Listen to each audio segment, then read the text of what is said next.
जैसे एक धोबी था, वो गधा चराने जंगल में गया, उसे हीरे का टुकड़ा मिल गया। धोबी नहीं पहचान पाया कि ये हीरे का टुकड़ा है, उसे लगा ये चमकीला पत्थर है।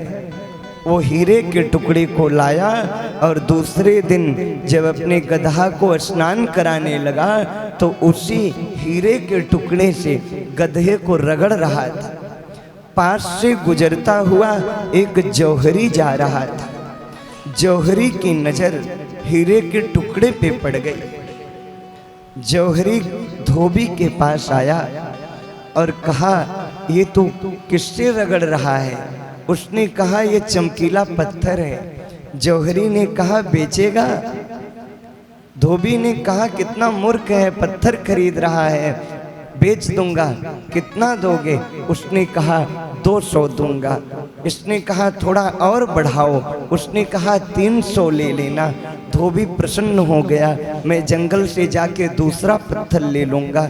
धोबी ने 300 में बेशकीमती हीरे के टुकड़े को जौहरी को दे दिया। जैसे जौहरी के हाथ में हीरे का टुकड़ा आया, वो टूट टूट करके गिर गया। जौहरी ने कहा, अभी धोबी गधा रगड़ रहा था तब तो नहीं टूटा, और मेरे हाथ में आते ही टूट क्यों गया? हीरे के टुकड़े से जो आवाज आई, ध्यान से समझिएगा, हीरे के टुकड़े से आवाज आई। धोबी को मेरे मूल्य के बारे में नहीं पता था, इसलिए वो गधा रगड़ रहा था। पर जौहरी, तू तो जानता है मैं बेशकीमती हूँ, इसके बाद भी तूने मेरी कीमत सिर्फ 300 रुपये लगाया, इसलिए मैं टूट गया, इसलिए मैं टूट गया। अगर प्यारे कोई विधर्मी है जो राम और कृष्ण के महत्व को नहीं जानता है, अगर वो रामायण भागवत को ना समझे तो कोई बात नहीं, पर हम सनातनी होने के बाद भी अगर रामायण और भागवत को ना समझ पाएं, राम और कृष्ण को ना समझ पाएं, तो समझना हम अपराध कर रहे हैं प्यारे, अपराध कर रहे हैं।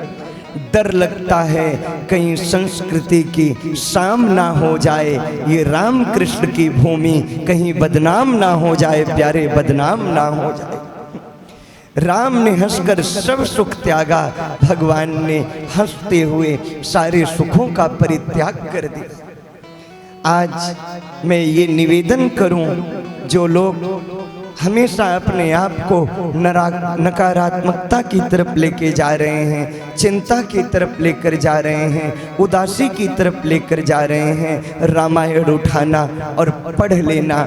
श्री राम के जीवन में कितना संघर्ष था।